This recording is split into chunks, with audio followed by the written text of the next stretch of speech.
क्या आप भी ऐसे वाक्यों को इंग्लिश में बदलने में कंफ्यूज हो जाते हैं? जैसे, वो रोज मार खाता है, घर पेंट हो रहा है, कमरा साफ हो चुका है, सोमवार तक घर पेंट किया जा चुका होगा।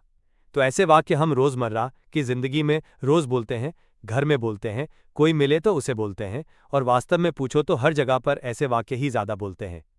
तो आज के वीडियो में हम ऐसे ही वाक्य की इंग्लिश बनाना सीखेंगे। तो आज का ये वीडियो आपकी इंग्लिश स्पीकिंग का गेम चेंजर होने वाला है।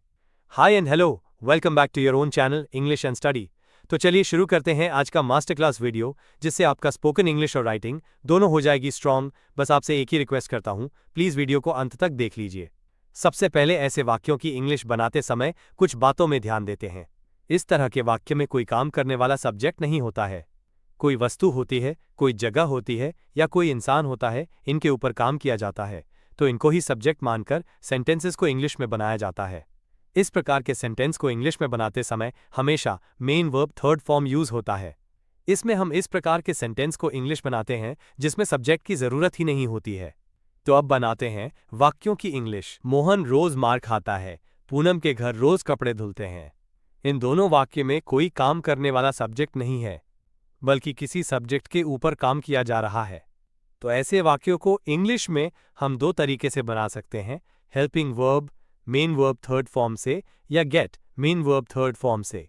इसका स्ट्रक्चर देखते हैं। तो सबसे पहले लिखेंगे सब्जेक्ट, सब्जेक्ट के बाद लिखेंगे हेल्पिंग वर्ब, अब लिखेंगे मेन वर्ब थर्ड फॉर्म, इसके बाद लिखेंगे अदर वर्ड्स। सब्जेक्ट आई के साथ एम हेल्पिंग वर्ब यूज होगी, subject we you they and plural subject के साथ आर हेल्पिंग वर्ब यूज होगी। Subject he, she, it, any name and singular subject के साथ इज हेल्पिंग वर्ब यूज होगी। अब बनाते हैं वाक्य की इंग्लिश। मोहन रोज मार खाता है, तो इसकी इंग्लिश होगी Mohan is beaten every day. ध्यान दे, ऐसे वाक्य प्रेजेंट इंडेफिनिट टेंस के पासिव सेंटेंसेस होते हैं। ऐसे भी बना सकते हैं, Mohan gets beaten every day. इस वाले वाक्य में ध्यान देंगे, सिर्फ हेल्पिंग वर्ब की जगह पर गेट का यूज किया है।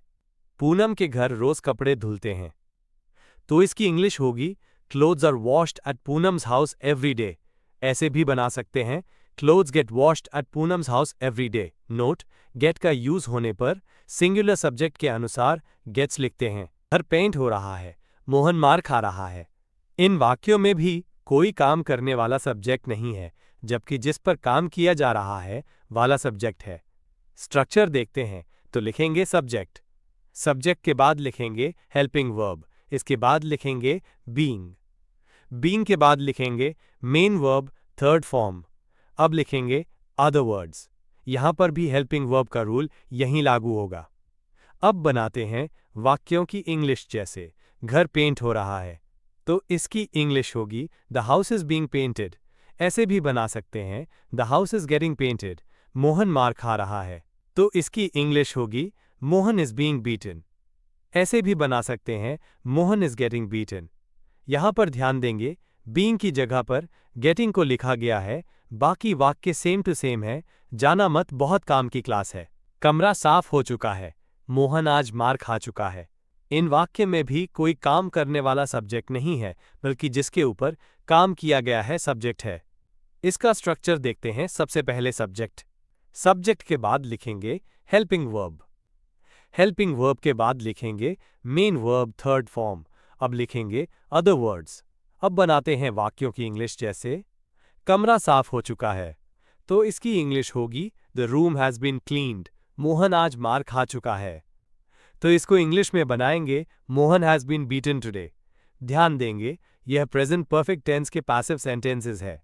तो ऐसे वाक्यों में हैव बीन और has been helping verb use होती है। Subject I, you, we, they and plural subject के साथ हैव बीन का यूज होता है, जबकि subject he, she, it, any name and singular subject के साथ हैज बीन का यूज होता है। मोहन ने आज मार खाई, राम को कल दिल्ली भेजा था।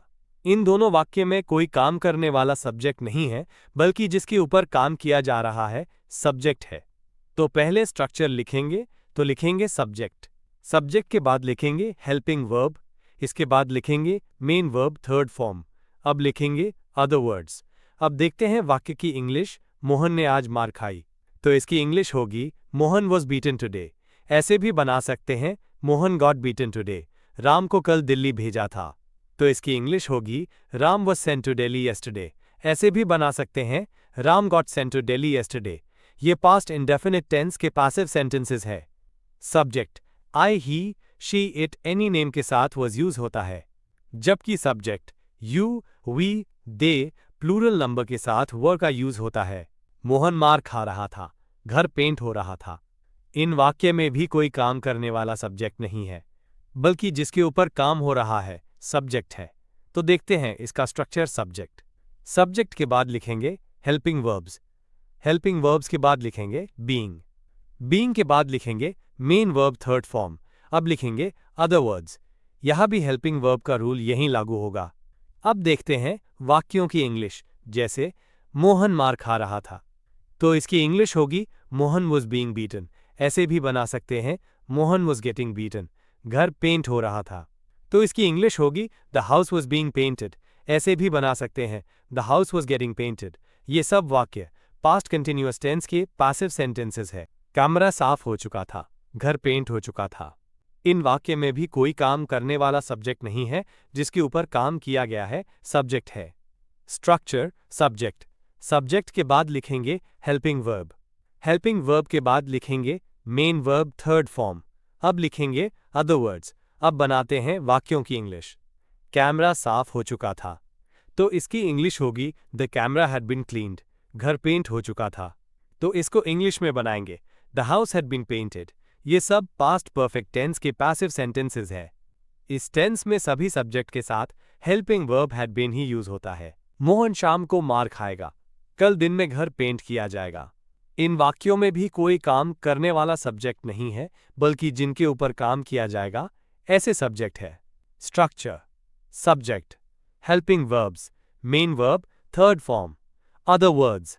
अब बनाते हैं वाक्य की इंग्लिश।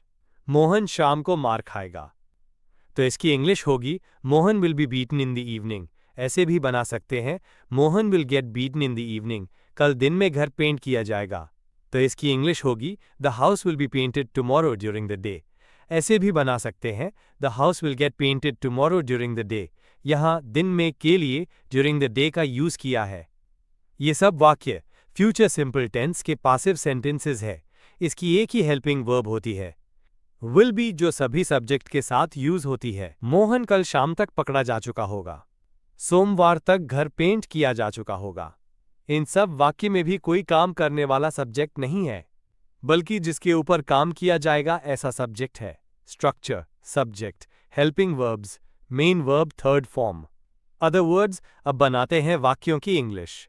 मोहन कल शाम तक पकड़ा जा चुका होगा, तो इसकी इंग्लिश होगी Mohan will have been caught by tomorrow evening. सोमवार तक घर पेंट किया जा चुका होगा, तो इसको इंग्लिश में बनाएंगे the house will have been painted by Monday. इन दोनों इंग्लिश सेंटेंसेस में तक के लिए बाय को यूज किया है। ये सब वाक्य फ्यूचर परफेक्ट टेंस के पैसिव सेंटेंसेस है, तो इसकी एक ही helping verb will have been होती है, जो सब सब्जेक्ट के साथ यूज होती है। एक सबसे जरूरी बात ध्यान देने वाली है, जितने भी परफेक्ट टेंस के पैसिव सेंटेंसेस है उनकी इंग्लिश गेट से ऐसे कभी भी नहीं बनाएंगे। यदि ऐसा बनाया तो पूरी तरीके से गलत होगा। शुक्रवार तक कपड़े धोए जा चुके होंगे, इसकी इंग्लिश कमेंट बॉक्स में बनाएंगे। दैट के ऑल स्पोकन न्यूज के वीडियो की लिंक इस वीडियो के डिस्क्रिप्शन बॉक्स में है। बहुत ही अच्छी स्पीकिंग इंग्लिश की क्लास है। अब ये क्लास यहीं समाप्त होती है। यदि इस क्लास में आपको कोई कंफ्यूजन हो या मन में कोई सवाल हो तो कमेंट बॉक्स में कमेंट करें।